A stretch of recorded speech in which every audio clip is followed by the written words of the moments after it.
Hello, and welcome to the webinar, Increasing Student Engagement in Online Classes. The objectives for this webinar are identify effective methods to engage students in active learning in online courses, examine various online tools for using group work in online courses, and draft and practice active learning activities that fit course goals and objectives. We'll start with defining the active learning cycle. The purpose of the active learning cycle is to effectively engage students in the process of learning in a way that solidifies new knowledge in their minds and helps them place new concepts in their long-term memory.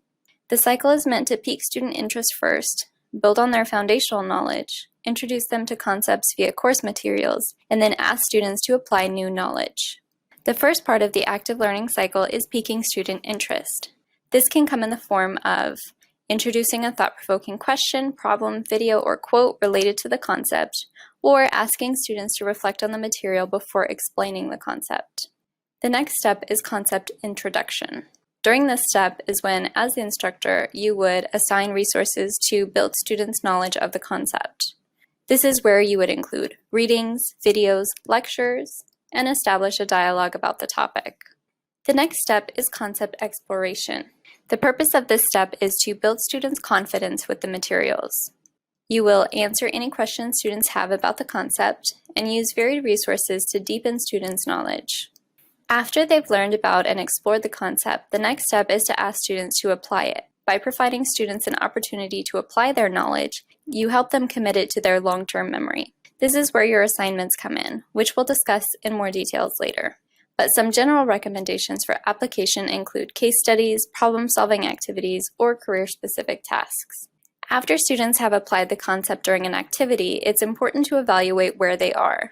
You would evaluate in order to assess how well students grasp the concept, make adjustments for next time, or spend more time working with the concept. And remember, the cycle can be repeated in whole or in part as needed. One effective way to engage students in the active learning cycle is to use groups.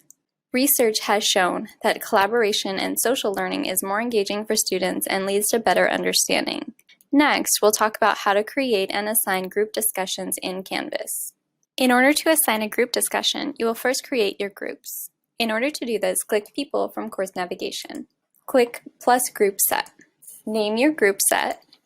Select the number of groups or number of students per group. Click Save. Once your groups are created, you can view and edit the groups. To change a student from group to group, simply hold your mouse down and drag and drop. You can keep the same groups throughout the semester, or you can create several groups so that students can work with other members of the class throughout the course.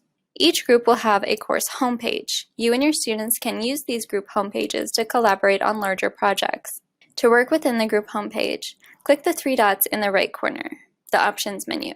Select Visit Group Homepage. In the group homepage, you can add announcements, pages, and discussions. You can also switch group at the top of the menu. You'll know you're in your group by the name that shows after the course at the top. Once you have your groups created, you can assign a group discussion. To do this, click Discussions. Click Add Discussion. Give your discussion a title and description. Under Options, select This is a group discussion. From here, you'll be able to select your group category. You can select the discussion group 1 that we created earlier. Click Save. Discussions can be challenging to facilitate for online courses, so next I'll discuss some tips that may help. First, be intentional about creating groups. You can use beginning of the course student introductions and/or surveys to guide your decisions as you create small groups for your course. For example, you may choose to group together students who have similar research interests or put together groups of students with different backgrounds. These intentional groupings can increase the likelihood that students will develop a rapport with each other. Next, ask students to produce work, not just discuss. If you assign discussion questions over course readings or other materials to small groups, it may be helpful to ask students to produce a group summary of their discussion to turn in. This will ensure students are interacting with each other and actively listening to each other's responses. You can also allow students to discuss privately and then report back as a group to the entire class, either in a discussion post or in a synchronous class meeting. This allows students to work through ideas together without the additional concern of being assessed. Next, as students ask questions that promote application.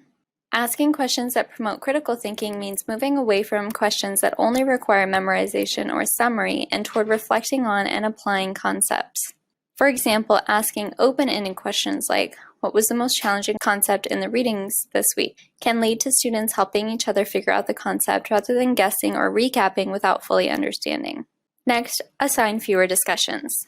By assigning fewer discussions, you can give students more time to produce an in-depth, well-written summary or reflection, as well as allow students to spend more time reading and responding to peers. Allow responses beyond just text. Giving students more flexibility in their responses can lead to more engaged and creative discussions. For example, you can allow students the option to respond with audio, video, PowerPoint presentations, concept maps, and more. When students can pick the method of response, they can respond from their own communication strengths, which leads to clearer explanations. Having a variety of responses from peers may also help students feel more excited to participate and review each other's responses.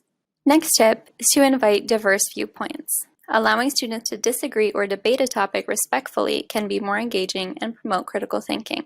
Allow choice. Allowing students to choose their questions or how they would like to respond can mean they are more connected to the topics and feel more excited to participate. Explain the role of discussions to your students. When students are told there is a purpose connected to learning objectives for participating, they are more likely to value discussion work. Leverage student experience. Students are often more excited to talk about their own experiences, so you can use their experiences as a way to ask them to apply or explain course concepts. And finally, provide clear instructions and rubrics. Be sure students know exactly what is expected of them in terms of the work they put in on discussions and how they will be assessed. The last tip for engaging students in online classes is to make sure activities align with course objectives. Does the activity you're assigning help you assess a course or module objective? Bloom's taxonomy offers a helpful guideline for aligning activities.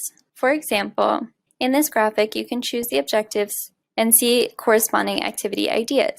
So if your student will analyze something, an activity might be asking them to produce a model or a report. A helpful resource that we have available through TLT is our Active Learning Teaching and Learning Guide, Using Active Learning to Engage Students. It includes examples of active learning activities such as the jigsaw and Venn diagram activity, an explanation of the active learning cycle, the benefits of active learning for instructors, and lots of other activity ideas. Thank you for watching. Please contact your instructional design partner for more assistance with anything we've discussed in this video.